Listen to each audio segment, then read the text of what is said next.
Si Dieu veut, Bezat Hashem, d'abord une halakha, deux petites halakhot sur Shabbat. Grâce à Dieu, la semaine dernière, on a développé Amira la Goy, quand elle s'est permis de dire à un Goy de faire un travail.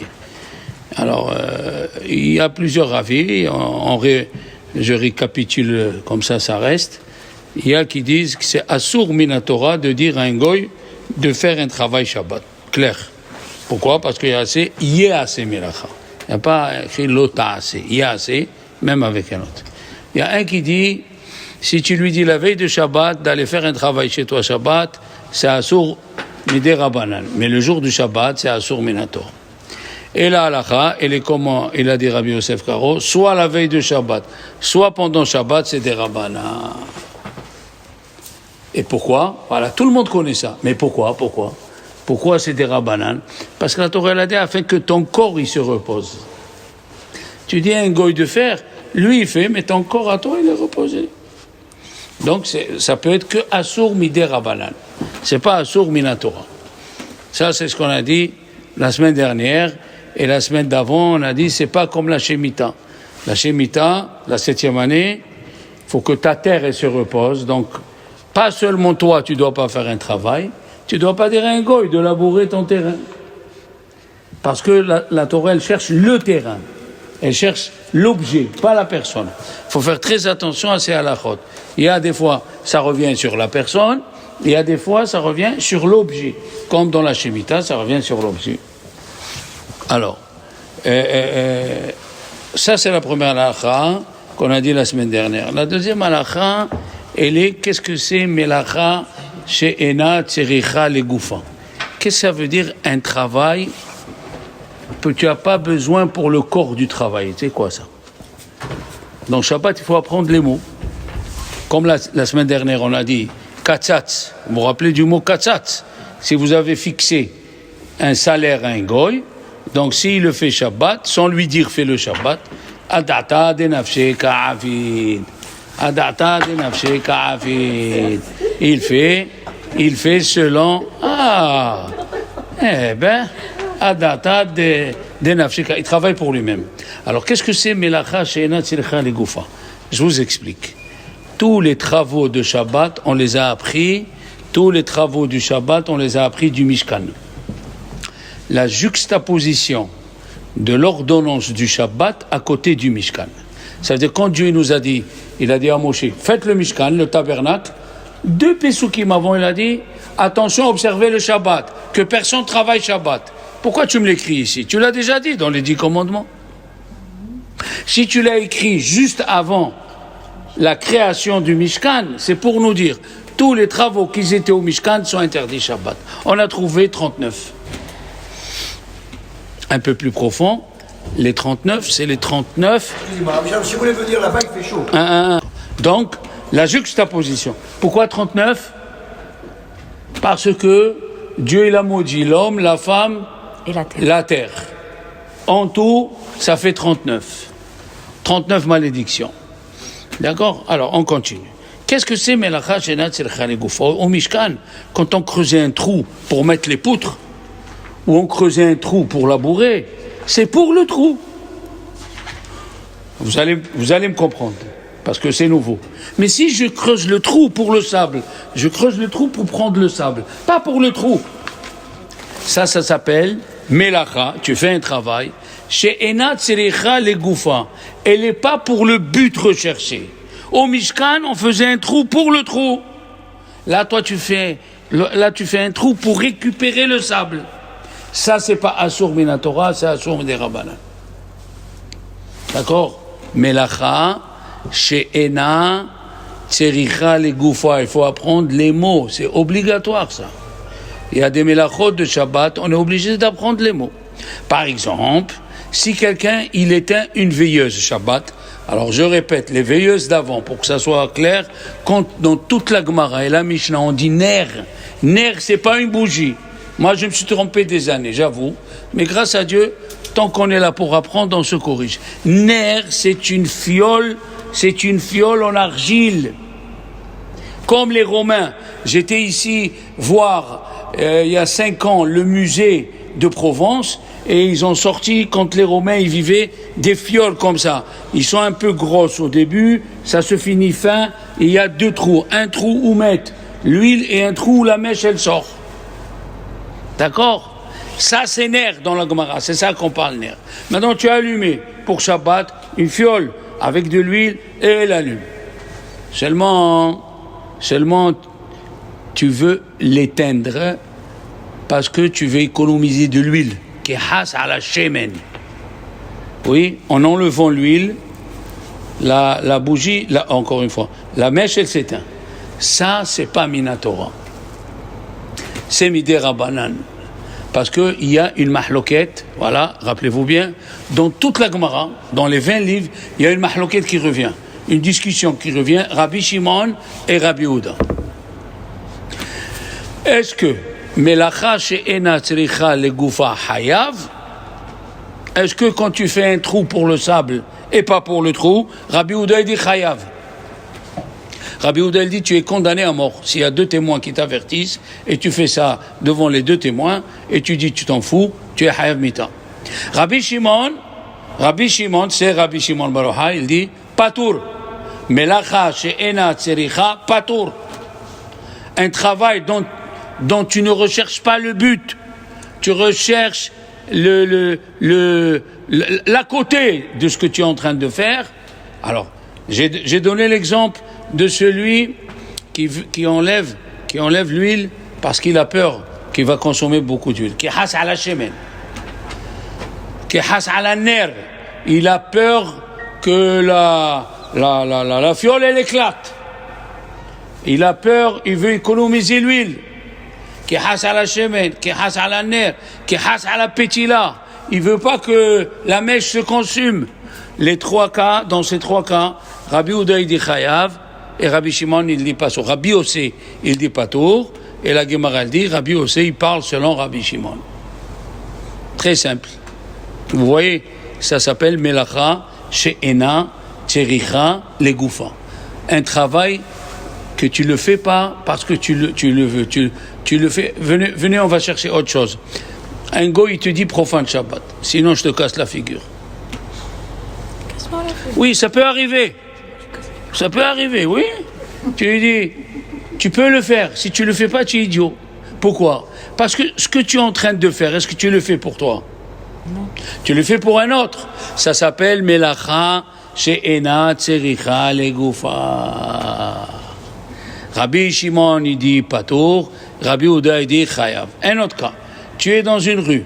Tu es dans la synagogue en bas, à la cour. Tu es là et il y a une bûche en bois qui est en train de brûler. Et tu as peur que les gens, quand ils passent ou des enfants, ils se blessent. Tu peux l'éteindre selon Rabbi Shimon. Rabbi Yehuda dit assour d'éteindre. Assour, tu es en train de fabriquer du charbon. C'est seulement s'il y a un danger de mort, mais alors vraiment qui est trop près, là, ok. Mais s'il est, voilà le mot, merci. Mais s'il n'est pas imminent, les gens ils peuvent faire le tour. Selon le Shulchan Aruch, Melacha she'ena tzericha legufa, c'est assour que d'après les Chachamim. Et là qu'il y a un petit danger pour les enfants ou les hommes, tu peux l'éteindre même si elle est en bois. Parce que si elle est en fer, tu fabriques pas du charbon. Pourquoi c'est assour d'allumer ces ampoules-là, Minatora? Pourquoi? Vous savez pourquoi? Parce que dedans, écoutez bien, il faut apprendre ceux qui viennent pas au cours. C'est assour. Pourquoi? J'ai créé. Qu'est-ce que tu as créé? Il n'y a rien de créé ici. Dedans, il y a un fil qui est relié. Comme ça, c'est lui qui voit les ampoules, il y a un fil. Tu fais chauffer le fil à 42 degrés, tu es chayav. Mishum et vachel. Tu as cuit un fil de fer. Cuire existe dans toutes les situations. Je prends une languette de fer, je la mets sur le feu, elle devient rouge, je suis chayav mishum mais vachel. Tu as vu ça, Dominique? Et le néant, alors apprenez aussi, dans le néant, dans les extrémités du néant, il y a 2 fils électriques qui deviennent rouges et qui allument le gaz. Voilà, demandez et vous allez voir, c'est pas tout le monde qui connaît ces halakhot. Donc, je répète, Melacha she'ena tzericha legufa, les travaux dont tu fais pas le but du Mishkan, c'est pas Patur Minatora et c'est Asur Midei Rabbanan. Et quand il y a un besoin urgent, les Chachamim, ils sont tolérants. Par exemple, si tu veux éteindre pour un malade, tu veux éteindre pour qu'il n'y ait pas un danger, Chachamim, ils ont enlevé leur décision quand il y a un danger. Ça s'appelle Melacha she'ena tzericha legoufa. Apprenez les mots, s'il vous plaît. Melacha she'ena tzericha legoufa. Rabbi Shimon, il dit Patur, et Rabbi Yehuda, il dit Chayav. Rabbi Shimon, il dit Patur minatora, aval Asur midei Rabbanan. C'est Asur d'après les Chachamim, d'accord? Ça s'appelle Melacha she'ena tzericha legoufa. Tu fais un travail, mais tu ne recherches pas le but qui était au Mishkan. D'accord? Rabbi Yehuda, nous verrons pour Rabbi Yehuda, il a une chose très spéciale, je vous le dirai la semaine prochaine, pour les dérivés. Parce que Shabbat, il y a les Avot, ce qu'on appelle les Avot, les 39 travaux, ils s'appellent les Avot. Et il y a les Toladot, les dérivés. Et Rabbi Yochanan et Resh Lakish, c'est les grands rabbins de la Gemara de Jérusalem, ils sont restés 3 ans pour apprendre les 39 travaux. Et ils ont trouvé, dans chaque travail, il y a 39 dérivés. Ouais, ma femme. Ouais, Stéphanie. 39 fois 39, je sais pas qu'est-ce que ça fait. Bon, on va faire 40 fois 40, 1600 travaux interdits Shabbat. Et c'est sûr, c'est ce qu'il a dit le Mishnah Brura, le Chafetz Chaim, il a écrit dans la préface de son livre, c'est sûr, au nom de Rabbi Yonatan Ebishis, si tu n'as pas étudié les dynimes du Shabbat 2-3 fois, c'est sûr que tu transgresses Shabbat. C'est sûr, obligatoire, seulement tu ne sais pas si tu as transgressé. Heureusement que peut-être tu fais Melacha, Shenat, Selchal Goufa. Un autre exemple, celui qui a un mort à la maison et il le sort dans le domaine public. C'est assourd de sortir du domaine privé au domaine public, Dominique. Tu le sais bien, ça s'appelle Hotza'a. Eh bien, dans Hotza'a, il y a à boire et à manger. S'il y a un mort à la maison, je le fais sortir. Rabbi Yehuda dit Chayav. Rabbi Shimon il dit non.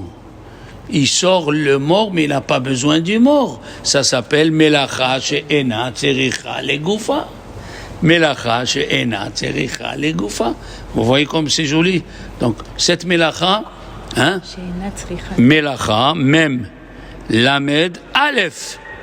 Melacha, Chafé, she'ena, Shin Aleph Yud Nunhe, she'ena tzericha legoufa. Tu n'as pas besoin de ce travail que tu es en train de faire. Tu le fais pour les dérivés. C'est Asur Midei Rabbanan et la halacha chez Rabbi Yosef Karo. Rabbi Yosef Karo, il a écrit la halacha comme Rabbi Shimon dans plusieurs endroits. Sauf dans un endroit où il a écrit, et les Chachamim sont en discussion. Il y a qui disent qu'il a changé d'avis, il y a qui disent qu'il n'a pas changé d'avis. La halacha, elle est comme ça. La halacha, elle est comme Rabbi Shimon, il y a une mahloket de Rabbi Shimon. Un autre exemple, si tu as un serpent à la maison, Shabbat, qu'est-ce que tu fais? Sauve-toi, sors de la maison, appelle les pompiers. Voilà, tu appelles les pompiers et au revoir. Il vient le Shulchan Aruch, il nous dit, écrase-le par la tête. Ah, ça s'appelle chasser. Non, je ne le chasse pas pour la peau. Je le chasse parce que je ne veux pas qu'il me blesse. Melacha, she'ena, tzericha, legoufa. On chasse les animaux pour leur peau. On leur fait la peau, oui.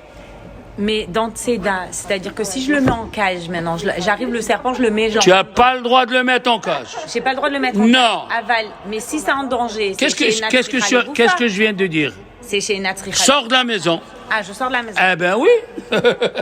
Pourquoi tu vas profaner Shabbat? Sors de la maison. Il vient le Shulchan Aruch, il dit, tu peux l'écraser avec le pied. Et tu peux même faire le malin. Il dit le Shulchan Aruch, tu dis que tu veux l'écraser parce que tu as peur, mais en vérité, tu veux le tuer. Mais tu veux pas la peau à lui. Tu veux pas la peau du serpent pour faire un sac. Tu veux sauver ta peau à toi. Voilà. Le serpent, il a dit au chien, sac à puce. Et le chien, il lui a dit, sac à main. Ah, pour ceux qui ont compris. D'accord, voilà. Alors, écrase.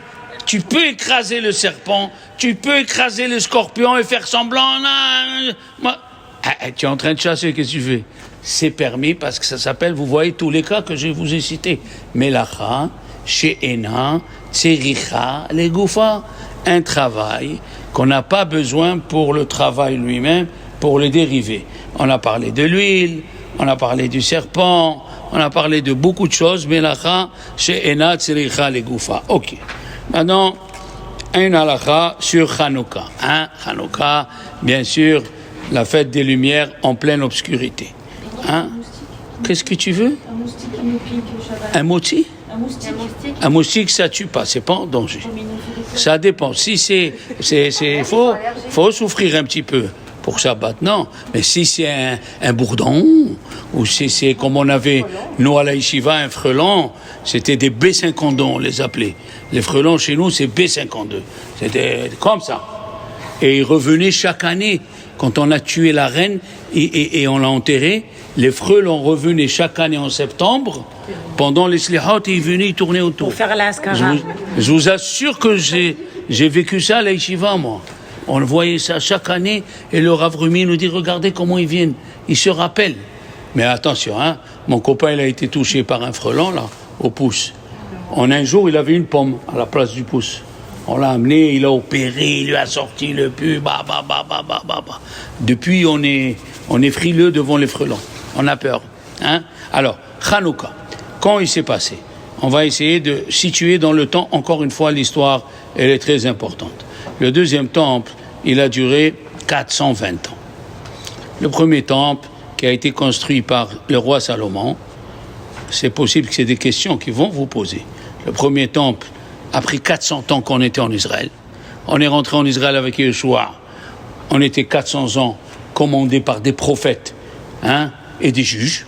Et ces juges, ils avaient l'esprit divin. Après, il y a eu David Améler qui a voulu construire le temple. Et c'est son fils. Pourquoi Dieu lui a dit toi non et son fils, il faut un cours à part. Chaque chose, il faut un cours à part. Mais avec le temps, Bezrat Hashem, vous allez apprendre. Alors,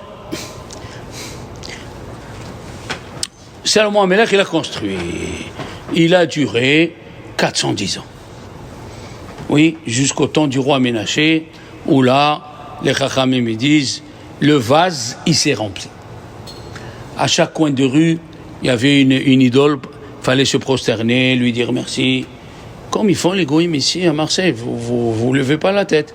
Mais à chaque immeuble, l'ancien Marseille, chaque immeuble au milieu, dans la pointe, l'extrémité, il y a une statue.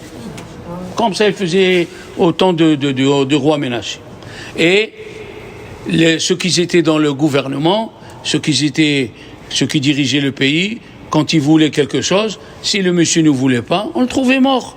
Il envoyait les gens pour le tuer. Il voulait sa femme, tu me prêtes ta femme ce soir, des mœurs que Dieu il a dit stop. Eh ben oui, on a signé avec Dieu. On a signé 3 fois avec Dieu. Tant qu'on se conduit bien avec lui, de temps en temps, il nous pince. Une petite tapette sur la joue, comme on fait un petit garçon là, comme ça. Dès qu'on sort complètement du bétail, on sort complètement de la loi de la Torah, il envoie un peuple, c'est écrit, je t'enverrai un peuple que tu n'as jamais entendu parler, et boum, il efface. Parce qu'il y a eu trop de mélange. D'accord? Comme ça, on a fait avec Dieu. Alors il a dit au prophète, dis-lui à Ménaché à Jérusalem, j'en ai marre de vos péchés. Boum, balayage. Il est venu à Nabucodonosor, il a tué, je ne vous dis pas combien de milliers de juifs. C'est comme ça. Tu te conduis bien, tu as Dieu avec toi. Tu te conduis un peu mal, il ferme les yeux.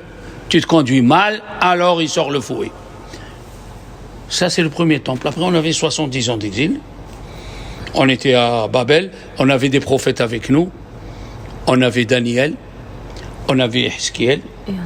On avait Hanania, Mishaël, Azaria. On avait Ezra, Sofer. On avait Mordechai. On avait beaucoup de prophètes avec nous. 13 ans après la construction du premier temple, on a eu le miracle de Purim. Ok. Maintenant, 180 ans avant la destruction du deuxième temple, 213 ans. 213 ans après la construction du deuxième temple, les Romains, les Grecs ont régné sur Israël. D'accord? Les Hashmonaïm ont existé, écoutez bien, 180 ans avant la destruction du deuxième temple. 180 ans, on va le voir dans la paracha de la semaine. Il y a écrit Vayhi se finit avec Yud. Vayhi, Miketz, il se finit avec Tzadik. Ça nous fait 100. Vayhi, Miketz, Shenataim, même, Yamim, même. 180. Et les parachiotes de Vayeshev, Miketz, ils sont toujours lus à Hanouka. Pourquoi? On verra. Donc Hanouka, 180 ans avant la destruction du deuxième temple. Et Ikaranes, il dit le Tosfot, l'essentiel du miracle a été fait par une femme. Elle est bonne, hein? Ikaranes, l'essentiel, les femmes juives, il ne faut pas les énerver. Et quand ils s'énervent, ils deviennent plus importants que les hommes. Ikaranes, l'essentiel du miracle. Oui, on peut être repris par une femme. On l'a dit que Naïma, elle est partie voir Adam Arishon. Elle lui a dit, qu'est-ce que tu dis à tout le monde? Il va avoir le Maboul et tu nous dis de nous marier. Marie-toi toi d'abord. On ne peut pas dire à quelqu'un fais Shabbat et toi tu fais pas. Il lui a dit, tu as raison. Elle a écouté, elle est partie se remarier. Adam Arishon, il a repris sa femme après 1 siècle et demi qu'il l'a pas touchée, et il a eu Chet. Parce que moi, quand j'étais petit, on parle toujours de Caïn et Hevel, Caïn et Hevel. Combien il a eu d'enfants, Adam Arishon? 2, Caïn et Hevel. Non! 3. Kala, Chet. Pourquoi on l'appelait Chet? Le monde Hushtat. Hushtat. C'est pas un mot en allemand. C'est un mot. À partir de Chet, on a construit le monde. Tout ça parce qu'il a accepté la remontrance d'une femme. Et comment on appelle la Megillah? Megillat Esther. Yes.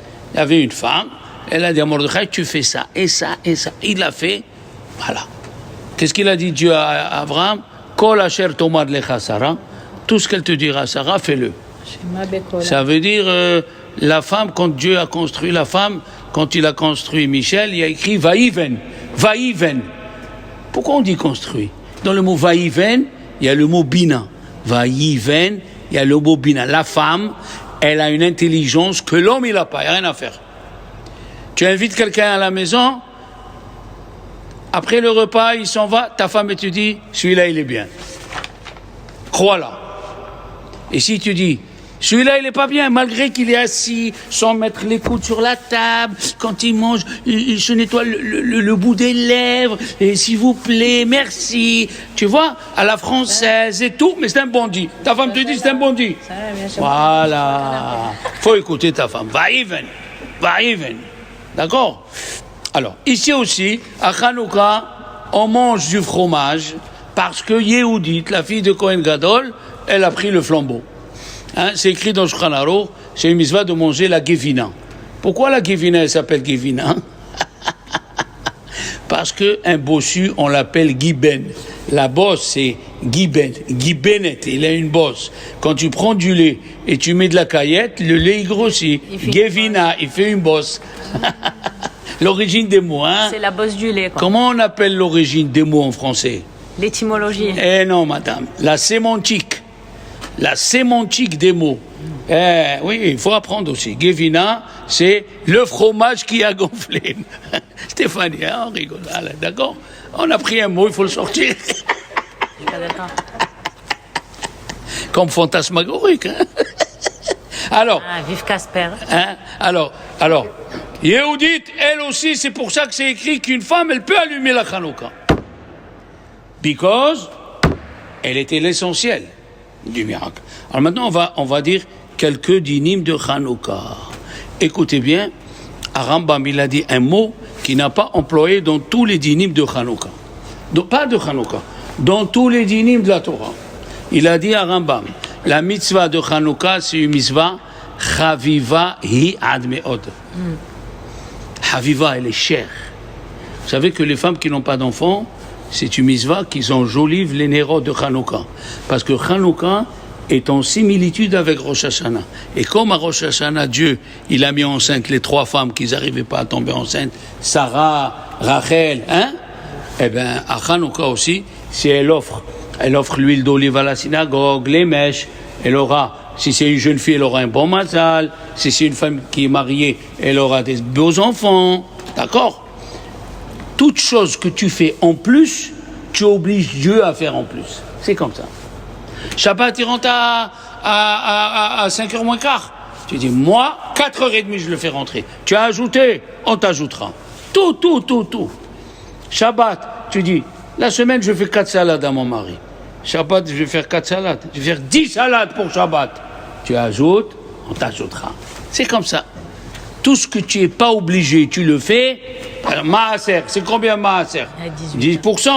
Tu dis non. Le bon Dieu me donne la santé d'aller travailler. Cette année, je n'ai pas eu d'arrêt de maladie. Je vais donner 12% cette année. Tout ce que tu fais en plus, parce que qu'est-ce qui reste après? Je vous l'ai dit, je vous le répète. Et je vais vous faire rire un peu. Moi aussi, j'étais jeune, beau gosse, les yeux verts et tout ça. Et rouquin. Et malheureusement, on avait, à côté de la yeshiva, on avait une école de filles catholiques qui venaient nous tourner autour. Qu'est-ce que vous croyez? Qu'est-ce que vous avez cru? Que moi, je suis sorti avec le livre du Zohar dans la main? On est tous confrontés à la vie. Les gens, ils croient que les rabbins n'ont pas eu d'épreuves. Ils sont sortis rabbins. On a eu des épreuves de fous. On a eu la pauvreté. Vous pouvez pas vous imaginer. Et ça passe vite. Et qu'est-ce qui reste? Les bonnes actions que tu as faites. C'est tout ce qui reste. Quand tu as prié pour toi. Tu as fait Shabbat pour toi. Mais si tu as fait du bien, ça on ne l'efface pas. Ça, il reste pour tout le temps. Alors, Hanouka, les enfants, le mot Hanouka, il veut dire 2 mots. Hanouka, ils se sont reposés le 25. Hanou, c'est se reposer. Hanouka, c'est se reposer. Il y a qui disent aussi, parce que les Grecs ont sacrifié sur l'autel du temple des cochons. Donc l'autel a été impurifié. Les Hashmonaïm, ils sont venus, ils ont enlevé toutes les pierres de l'ancien autel, ils ont fait un nouvel autel, et quand on inaugure quelque chose, ça s'appelle en hébreu Hanouka Tabayit, l'inauguration. Alors on appelle Hanouka, c'était l'inauguration de l'autel. Il fait froid, tiens. C'était l'inauguration de l'autel. On l'appelle Hanouka. D'accord? Maintenant, il y a plusieurs explications sur le mot Hanouka. Oui? Il y a qui disent Hanouka, Het Nerot ve'alacha ke Bet Hillel. Parce qu'il y a une discussion entre Bet Shammai et Bet Hillel. Combien de bougies tu allumes? Est-ce que le premier tu allumes 8 ou le premier tu allumes 1? On a dit que pour alors, Bet Shammai c'est le plus facile. Bet Shammai c'est le plus facile. Pourquoi? Parce que c'est comme le mariage. C'est le premier jour, le premier moment où tu es... tu es l'Aziza et tu es. Et après ça commence... tu as nettoyé le toilette ou pas? Oh, voilà après où on arrive. Malheureusement. Alors que Beth Hillel nous dit, chaque jour ça doit être un renouveau de ton mariage. Chaque jour, ton mari doit se lever et dire, ah, vraiment, hein? Tu dis, quoi? Ah, tu es plus belle qu'hier, hein? Vraiment, hein? Ouais. Je t'ai pas vu sous cet angle-là. Ouais. C'est comme ça qu'il doit être le mariage. C'est doit être comme ça. La femme a besoin, à l'époque des Chachamim, d'une petite cuillère à café de compliments. Aujourd'hui, elle a besoin d'une louche. Mais oui, la femme, elle sort, elle va travailler. Elle est confrontée à plusieurs épreuves. Et quand le soir, son mari lui dit, tu sais, ma chérie, je te mérite pas, tu es vraiment extraordinaire. Comment tu t'occupes? Moi, pour faire la salade de poivrons, il va me falloir 12 heures. Et toi, tu es là, tac, tu as 50 choses à la fois. La femme a besoin d'être complimentée. Une femme qui n'a pas... Moi, je reçois des gens le dimanche après-midi. Maintenant, même le dimanche, il est plein chez moi. Et je reçois des couples. Qu'est-ce que tu reproches à ton mari? Il ne me caresse pas mes cheveux. ça veut dire que je suis moche. Non, mais on peut pas rentrer on peut pas juger. On rentre pas dans la tête d'une femme, hein.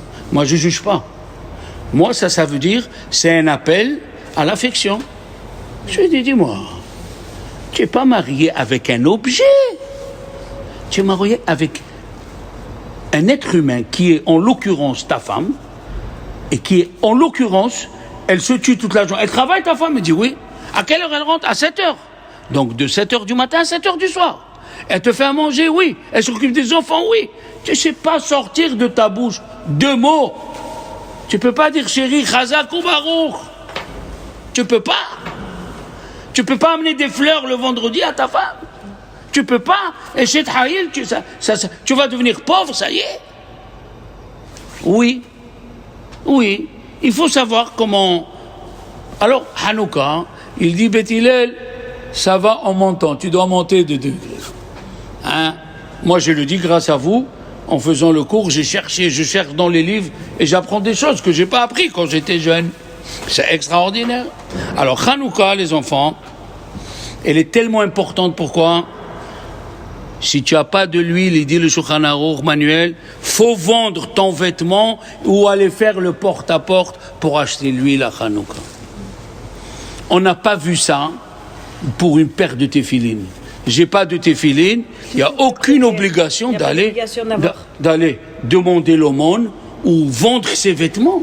Pour Hanouka, à Rabbah Midi, on vend ses vêtements et on va demander le porte-à-porte pour l'huile de Hanouka. Il n'y a pas, j'ai pas. Il y a une autre mitzvah qui est comme Hanouka où c'est écrit les mêmes lois, c'est les 4 verres de vin. Les 4 verres de vin, aussi tu dois vendre tes habits ou tu dois aller faire le porte-à-porte. Maintenant, d'accord? Quelle est la mitzvah de a priori et quelle est la mitzvah de Hanouka a posteriori? D'accord? A priori, il faut allumer à la sortie des étoiles. 5h46. Ça, c'est la meilleure mitzvah. À 5h46, tu dois allumer la Hanouka. Pourquoi? Parce que selon le Rambam, après 5h46, tu as une demi-heure, le temps que les gens ils vont et viennent dans le marché pour voir tes lumières de Hanouka. Après, tu peux allumer mes bracha. Comme ça, il dit à Rambam. La halakha, elle n'est pas comme le Rambam. Le Shulchan Aruch, Rabbi Yosef Karo, il dit, on peut allumer toute la nuit avec beracha. Si tu es rentré du boulot à 10h du soir, madame, et tu es toi et tes enfants et ton mari, alors, intéressant, parce que les enfants, une fois, il y a le maître de Hafetz Haïm, j'ai oublié son nom, que Dieu me pardonne. Hafetz Haïm à Hanouka, il montait voir son rab. C'est une mitzvah de rendre visite à son rab. Et il voit, c'est son rab qui l'a initié dans les halachot, Stéphane. C'est lui qui lui a appris comment il faut faire les halachot et tout. Il voit que son rab, il n'allume pas à la sortie des étoiles, alors que c'est une halakha. C'est mieux d'allumer à la sortie des étoiles. Hein? Comment ça se fait? Alors, vous savez, quand il y a une familiarité entre le Rav et l'élève, on peut poser la question. Je lui ai dit à Rav, c'est pas à toi que je vais t'apprendre quelle est la halakha. Je n'oserais pas. Pourquoi tu n'allumes pas à la sortie des étoiles? Il lui a dit, mon fils, quelle est la halakha si j'ai de l'argent le vendredi et je peux acheter que ou les lumières de Shabbat ou les lumières de Hanouka? Hein? Eh ben non, j'achète les lumières de Shabbat. La Gemara, elle a dit, les lumières de Shabbat, ils amènent la paix, Shalom Bayit. Donc si j'ai de l'argent pour acheter ou les fioles ou l'huile d'olive pour Hanouka ou l'huile d'olive pour Shabbat, j'achète l'huile de Shabbat parce que c'est Shalom Bayit. Il a dit, tu as vu que le Shalom Bayit, il repousse Hanouka.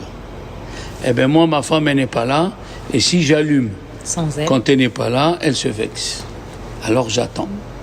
Ah là là! Tu vois qu'il y a la halakha, mais le 5e Shulchan Aruch, faut faire kavod à sa femme. Le 5e élément. Oh! Voilà! Donc, aujourd'hui, nous allumons à l'intérieur. La mitzvah de Hanouka, elle est à l'intérieur, à la salle à manger, même pas dans le couloir ni à la porte, pour la simple raison, on allume pour que les gens de la maison y voient. Ils vont et ils viennent et ils voient les nérodes de Hanouka. Les Chachamim nous disent, ce n'est pas obligé de faire ce que je vais vous dire, mais c'est très recommandé. Quand tu allumes la Hanouka, il faut rester assis une demi-heure à côté des lumières. Pourquoi? Parce que, Michel, peut-être tu auras le mérite et tu verras la lumière du Mashiach. Amen. Pourquoi? Parce que le mot Mashiach, regarde comme c'est joli, Mashiach, même, Shin, Yud, Chet, Madlikim, Shemonat, Yemei Hanouka. Madlikim, Shemonat, Yemei Hanouka. Mashiach, même, Shin, Yud, Chet, Madlikim, Shemonat, Yemei Hanouka. Celui qui reste devant les lumières de Hanouka, peut-être il aura le mérite que la lumière de l'âme du Mashiach, elle va pénétrer ses yeux et ça va le transformer. Ça va le transformer, d'accord? Maintenant, une femme qui vit seule, ça peut arriver, ou une femme que son mari, il est en déplacement commercial, il est là-bas à Ushuaia, en bas de l'Argentine, là-bas, et elle est seule, donc en se troublant, comme ça a été troublée, Stéphanie, elle a allumé les lumières de Shabbat, mais elle n'a pas allumé Hanouka. Malgré qu'elle a accepté Shabbat, elle peut dire à sa fille, allume les lumières de Hanouka. Quand toi tu reçois Shabbat, tu n'es pas obligé d'obliger les autres à accepter. Donc si tu t'es trompé et tu as allumé les lumières de Shabbat, tu peux dire à ta fille, allume-toi Hanouka. Tu as le droit. On a parlé de ça, si vous vous rappelez, il y a un mois. Ça c'est pire encore. On est après le coucher du soleil. Et tu as oublié d'allumer les lumières de Shabbat. Tu peux dire à un non-juif, allume les lumières. Et les Ashkenazis disent, tu peux faire la bracha. Les Séfarades, non. Mais tu peux dire, après le coucher du soleil, de dire à un non-juif, allume les lumières de Shabbat. D'accord? Alors, on a une halakha. Tu as allumé la Hanouka. Donc, comment on allume? Toujours, faites attention, de gauche à droite. Toujours. De gauche à droite. Et on n'allume pas avec le shamash. Le shamash, c'est le dernier à être allumé. Donc, j'ai la Hanouka. J'allume de gauche, regardez, de gauche, parce que je suis par rapport à moi, ma gauche, de gauche à droite. Quand j'ai fini d'allumer toutes les lumières, alors j'allume le shamash. Faut pas prendre le shamash pour allumer. Non. Faut laisser le shamash. Plusieurs personnes se sont trompées et à cause de ça, Inou Namar, que Dieu lui donne une bonne santé, dans tous les calendriers qu'il a fait, il fait la photo, ne pas allumer avec le shamash. Et c'est ça la halakha. J'étais à Lyon, pareil, j'ai repris un rave. Il m'a dit quoi? Allez, Shulchan Aruch. Le shamash, on l'allume en dernier. Les gens, ils vont croire qu'on peut utiliser les bougies de Hanouka, puisque le shamash fait partie des bougies de Hanouka. Donc, si c'est le 3e jour, j'allume, voilà, avec ma main droite, de gauche, 1, 2, 3, et après le shamash. Ok, voilà. Ça, il faut l'apprendre. C'est une chose. Maintenant, le problème, il est là. Le problème, on a parlé de la femme qui a allumé, elle a reçu Shabbat, elle peut dire, bien. Dans la synagogue, les enfants, on a l'habitude d'allumer après le coucher, après le Plag HaMincha, ça s'appelle. Il y a coucher du soleil et il y a Plag HaMincha. C'est deux choses, apprenez. Plag HaMincha, c'est quand ça commence la nuit. Aujourd'hui, je vais vous dire, moi j'ai un calendrier spécial où il te dit à chaque fois où sont les choses. Voilà. Alors, le Plag HaMincha, il est à 16h09 aujourd'hui. Donc, à la synagogue, tu peux allumer à partir de 16h09. Comment on fait? On fait Mincha à 4h30, on allume la Hanouka, après on fait Arbit. Après, on va à la maison allumer la Hanouka de la maison. D'accord? Quoi, mamie? Mais on n'est pas obligé de faire un Arvit avant d'allumer Hanouka? C'est ce que je t'ai dit. Non, là vous... C'est dans la synagogue, on fait minha. On allume On allume Hanouka, Oui. et après Arvit. Dans la synagogue uniquement. Ah, à la Pourquoi? maison, on fait d'abord Arvit. Bien sûr. Alors, pourquoi? Parce que cette institution d'allumer dans la synagogue, elle n'est pas écrite dans la Gemara. C'est les rabbins qui ont vu que les goïms ne nous laissent plus mettre la Hanouka pour publier le miracle. Hein? Alors, on publie à la synagogue. Et ça sert des fois à quelqu'un qui n'a pas où allumer. Il y a des gens qui vivent seuls. Moi, je me rappelle, au Maroc, on avait quelque chose de fantastique. Dans chaque ville du Maroc, il y avait la soupe populaire juive. Une villa dans le quartier juif avec 10 pièces et ils habitaient les pauvres. Et chaque pauvre qui venait d'une autre ville, il demandait où est la soupe populaire. En arabe, Dar Draouch, la maison des pauvres. C'est ce qui manque ici, malheureusement, à Marseille. S'il vient un pauvre ici, il ne sait pas où aller. Alors, dans chaque ville, on avait ça. Et j'ai assisté, j'étais jeune, mon père il m'a amené, j'avais 9 ans, un monsieur qui a fait l'opération du cœur, et il a réussi, et il a offert 1000 litres d'huile, 1000 kilos de sucre, 1000 kilos de farine. Et il était là, il distribuait à tout le monde. Extraordinaire. Alors, dans la synagogue, on a dit comment on fait. Mais à la maison, c'est bien d'allumer à la sortie des étoiles. Et si le mari n'est pas là, On attend. il y a 2 solutions. Ou tu l'attends et tu allumes avec ton mari. Mais s'il rentre à 1h du matin, lui-même qui est intelligent, il te dit allume et dors. Ok? La surprise de la halakha, c'est quoi? C'est que le lendemain au soir, quand lui va allumer, il pourra faire Shechianu. Donc la femme, le premier soir, elle a fait Shechianu. Ah, et le mari, le deuxième Et soir. le mari, le deuxième Shechianu. soir, il fera Shechianu. C'est joli. Parce que le Shechianu de la lumière de Hanouka n'est pas comme le Shechianu des fêtes. Je m'explique. Par exemple, le soir de Shavuot, tu as fait Kiddush, tu as oublié de faire Shechianu. Le lendemain, à la Sina, tu fais Shechianu. Zeman, Omro, Afilou, Bachouk. La Gemara, elle dit dans Héromim, Dafyud Gimel, que le Shechianu, tu peux le faire dans le marché. Achel qui dit Shechianu, Vikimanu, Vigan, voilà Zemanazé. Mais Hanouka, Shechianu, tu peux le faire qu'au moment de l'allumage. Et la chose qui est extraordinaire, c'est que tu peux, ta femme le premier soir, si tu n'étais pas là, elle a fait l'Adlik Ner Hanouka et chez Hassan ici, mais chez Shechianu. D'accord? Et toi, le lendemain, quand tu vas allumer, tu pourras faire Shechianu. Dans quel cas on peut faire Shechianu tous les soirs? Hein? Elle n'est pas bonne cette devinette. Tous les soirs. Il faut être Rothschild. Tous les soirs, il achetait une nouvelle Hanouka. Si tu as plusieurs Hanoukia, tu peux faire Shechianu. 9.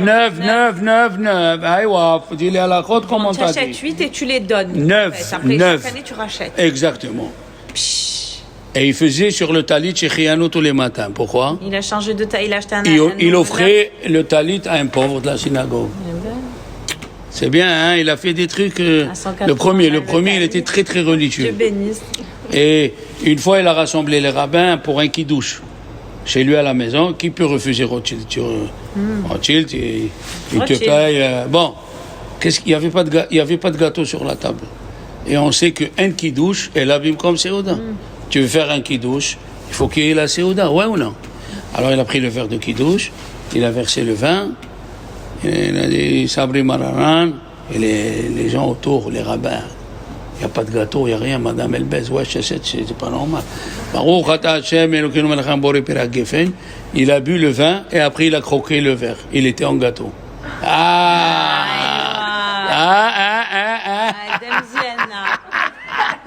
Eh oui, je le fais pas, parce que je suis pas Rothschild, moi. On peut faire un verre en gâteau. Eh ben, tu as vu comme c'est joli. Il faisait des trucs. Il avait des choses. Il a commandé une dizaine de mezouza chez un sofer très très grand. Et quand il lui a donné la facture, il a payé Il lui a dit, prends les mezuzot, mets-les à la gnisa, je ne les veux pas. Pourquoi?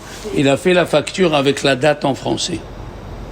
Un sophère comme toi, quelqu'un qui écrit le nom de Dieu, tu écris la date en français.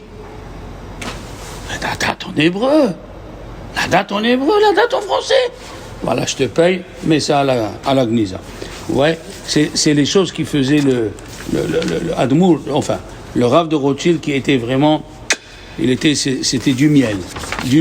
Alors, on continue sur la lancée de Hanouka. J'ai demandé à ma femme de faire, voilà la photocopie. Alors, on continue. Maintenant, il y a plein de petites histoires sympathiques, hein, Madame Elvez. Il faut les deviner. Il faut les deviner. Le soir de Hanouka, il faut animer. Tu restes. Alors, j'ai une question, celui qui répond. Hein? Combien de lumières on allume à Hanouka? Tu vois, avec les années, tu as oublié. Je réponds pas parce que je sais. Allez. Je laisse un peu d'accord. Laisse un peu parler les autres. Voilà. Au total ou Au tchotchal, le tchotchal. Même. Hein? 36? 36, très bien. Plus le shamash. Plus 8. 44. Eh oui. 36, parce qu'on dit Anerot à la loup. Loup, 36. 36.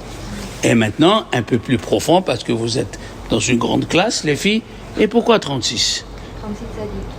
Je sais qu'il y a un lien, 36. Tzadikim. C'est la lumière que Dieu a créée. Le Horaganouz. Exactement, il est resté allumé pendant 36 heures. C'est dit, je réponds pas. Oui. C'est bien, au contraire, je suis content. Faut pas oublier. Au contraire, je suis content de toi, Stéphanie. 36 heures.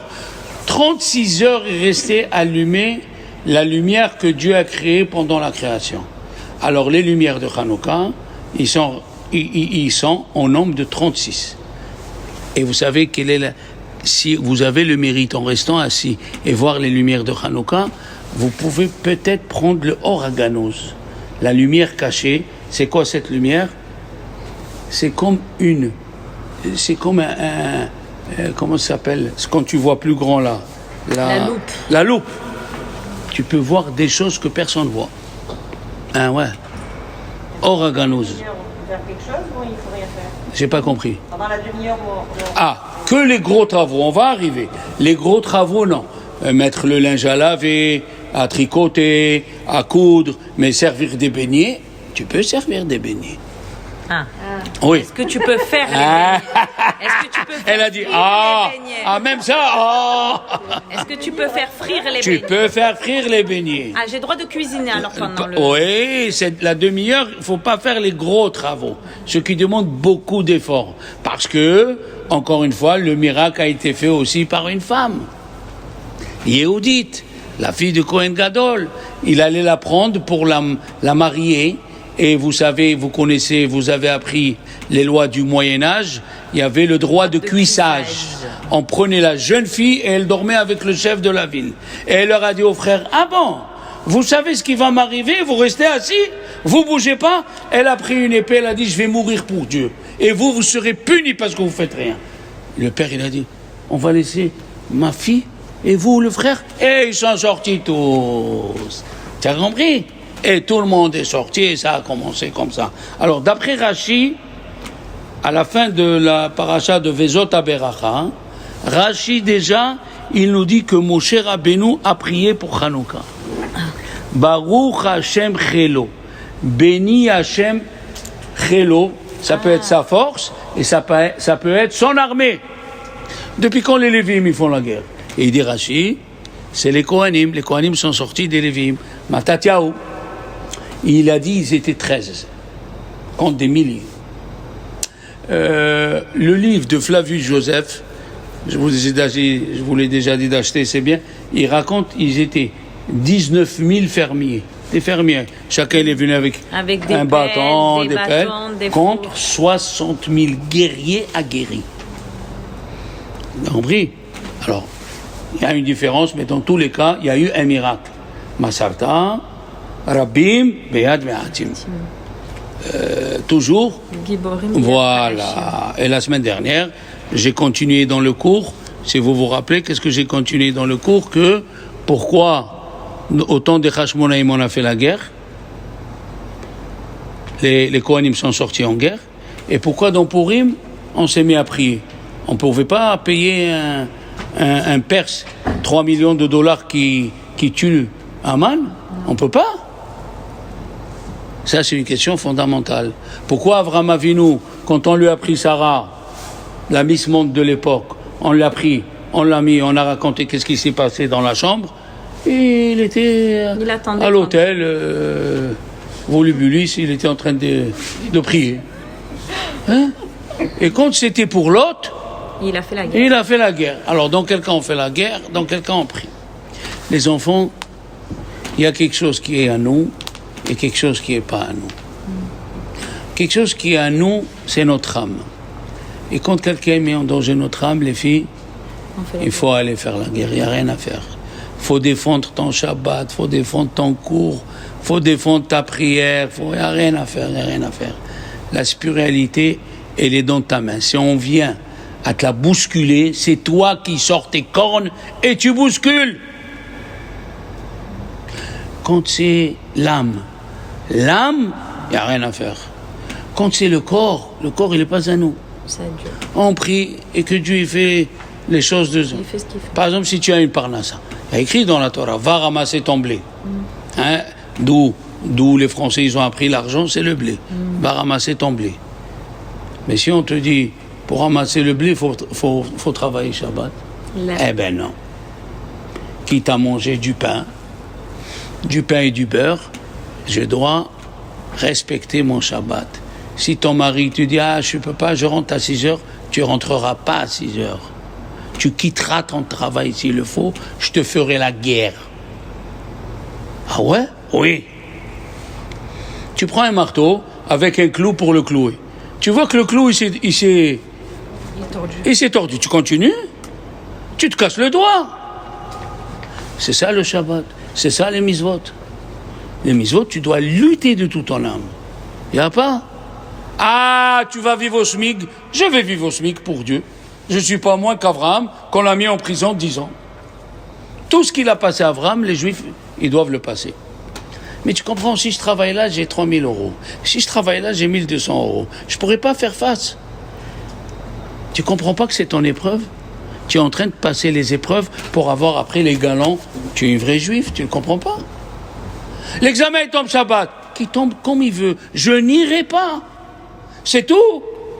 Il veut mettre 0, il met 0.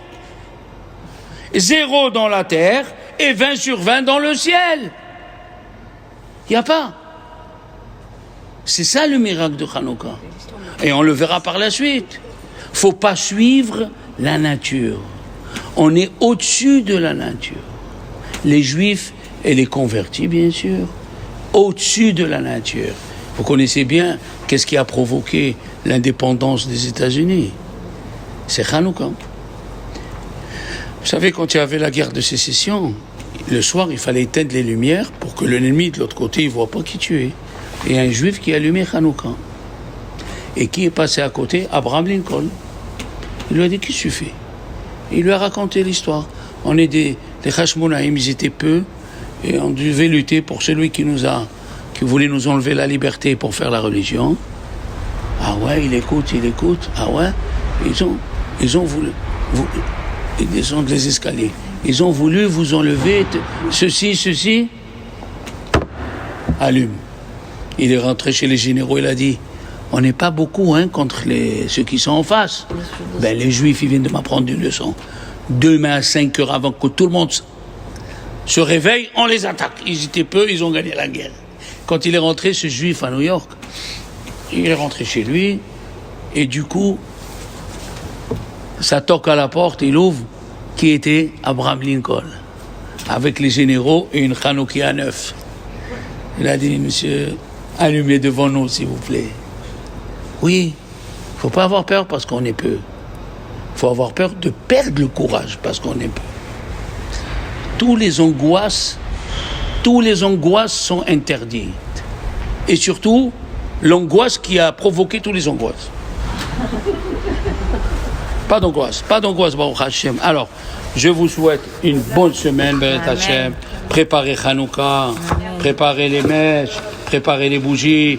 Un bonjour à Carole, à Joyce, à tous ceux qui n'étaient pas là. Bezrat Hashem. Voilà, mes amis.